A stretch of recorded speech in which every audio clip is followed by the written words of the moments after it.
विश्व हेपेटाइटिस दिवस के अवसर पर शुक्रवार को Shriraj nursing institute and para medical संस्थान के सभागार में एक दिवसीय सेमिनार का आयोजन किया गया, जिसका उद्घाटन डॉक्टर केएन पांडे, निदेशक RMRI, डॉक्टर GS तोमर, निदेशक IMS बनारस और डॉक्टर NP प्रियदर्शी, निदेशक Shriraj nursing and training institute ने संयुक्त रूप से दीप प्रज्वलित कर किया। कार्यक्रम को संबोधित करते हुए डॉक्टर केएन पांडे ने हेपेटाइटिस के बारे में विस्तृत रूप से चर्चा करते हुए बताया कि बिहार में भी हेपेटाइटिस तेजी से फैल रहा है और इसके कई प्रकार भी हैं। अगर समय रहते इसका यथाशीघ्र इलाज किया गया तो रोगी को मौत के मुंह से बचाया जा सकता है। डॉक्टर तोमर ने स्वस्थ जीवन शैली, स्वस्थ दिनचर्या और स्वस्थ अन्न पर प्रकाश डालते हुए कहा कि आज हमें मोटे अनाज, श्री अन्न पर आधारित भोजन करनी चाहिए। अध्यक्षीय भाषण में डॉक्टर NP प्रियदर्शी ने बताया कि आज इस भाग दौड़ की जिंदगी में खाना पीना दोनों विकृत हो गया है और इसका सबसे बड़ा कुप्रभाव हमारे लीवर को उठाना पड़ रहा है। आए दिन लीवर से संबंधित मरीजों की संख्या बढ़ती जा रही है, जो चिंता का विषय है। सरकार को इस दिशा में अतिशीघ्र कार्य योजना बनाकर जन जागरूकता फैलाने की जरूरत है। इस अवसर पर स्वास्थ्य के क्षेत्र में उत्कृष्ट कार्य करने वाले मेधावी छात्रों को प्रशस्ति पत्र देकर सम्मानित भी किया गया। कार्यक्रम में डॉक्टर प्रोफेसर GS पाल, वेंकटेश तिवारी सहित संस्थान के अन्य कर्मचारी, छात्र छात्रा मौजूद रहे।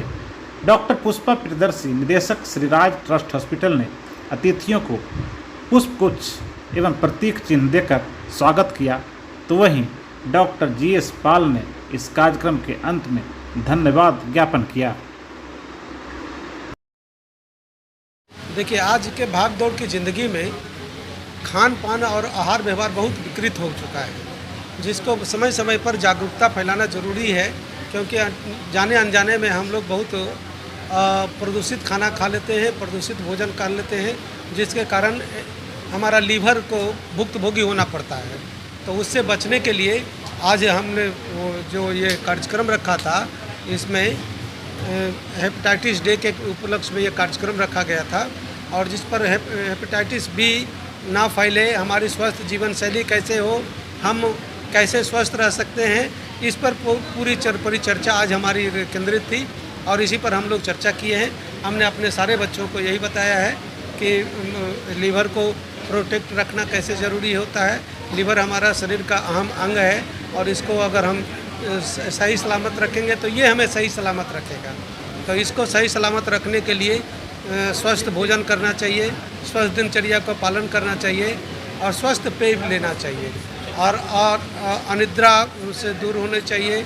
हमें स्वस्थ नींद लेनी चाहिए और समय पर अपनी परिचर्या को काम करना चाहिए और अच्छा से अच्छा पढ़ाई कर के और इस बात को अपने परिवार में ले जाना चाहिए, ताकि परिवार भी इससे जागरूक हो और हमारा समाज बच पाए। हेपेटाइटिस B और C दोनों रक्त से फैलता है, इन्फेक्टेड नीडल्स से फैलता है, कुछ सेक्सुअल ट्रांसमिशन भी होता है। तो ये 3 चीज़ें हैं जिससे हेपेटाइटिस B और C फैलता है। इसके अलावा और भी हेपेटाइटिस है, जैसे A है, D है और E है। तो A और E हेपेटाइटिस जो होता है वह दूषित जल या दूषित अनाज खाने से हो सकता है। तो A और E जो है यूजुअली क्रॉनिक हेपेटाइटिस में नहीं लीड करता है। क्रॉनिक हेपेटाइटिस माने 6 सप्ताह से ज़्यादा जो हो गया, तो क्रॉनिक हेपेटाइटिस में लीड करता है मेनली हेपेटाइटिस B और C। और B और C जो है वो लीवर कैंसर भी कर सकता है। अगर बहुत दिन तक परसिस्टेंट रहा तो उसे लीवर कैंसर की भी संभावना हो सकती है। हेपेटाइटिस B और C की जो जांच है वह मेडिकल कॉलेजेस में हो रहे हैं, जैसे एम्स है, हमारे यहाँ है और PMCH में है, IGIMS में है। तो वहाँ जांच हो रहा है कितने वायरस के कण हैं और उसी आधार पर उसका इलाज किया जाता है। जैसे टेनोफोविर हम लोग देते हैं 20,000 के ऊपर जब काउंट हो जाता है हेपेटाइटिस B में तो। और हेपेटाइटिस C का है कि हेपेटाइटिस C अगर हो गया तो उसकी दवा जो है बहुत कारगर है, 3 महीने की दवा है। वो दवा भी कुछ सरकारी केंद्रों पर मुफ्त उपलब्ध है और उससे मरीज पूर्णतया ठीक हो जाता है। तो हम जो चाहते हैं कि हर थाली में हमारा मोटा अनाज आए, जिस मोटे अनाज के माध्यम से हम अपने आप को स्वस्थ रख सकें, हमारा परिवार स्वस्थ रहे, हमारा ग्राम स्वस्थ रहे, समाज स्वस्थ रहे और हम स्वस्थ राष्ट्र की परिकल्पना कर सकें। राष्ट्र स्वस्थ रहेगा तो संपूर्ण विश्व के हम स्वास्थ्य की कामना करते हैं। हम वसुधैव कुटुंबकम हमारे लोग हैं। हम परिकल्पना करते हैं कि सभी सुखी रहें, सभी किसी प्रकार से रोग से पीड़ित ना हो, सब समृद्धशाली बने। यह भारतवर्ष के स्वास्थ्य की परिकल्पना है। इसी भावना के साथ आज हम एकत्र हुए। अगर आपको ये खबर अच्छी लगी तो चैनल को सब्सक्राइब करना नहीं भूलें और बेल आइकन जरूर दबाएं।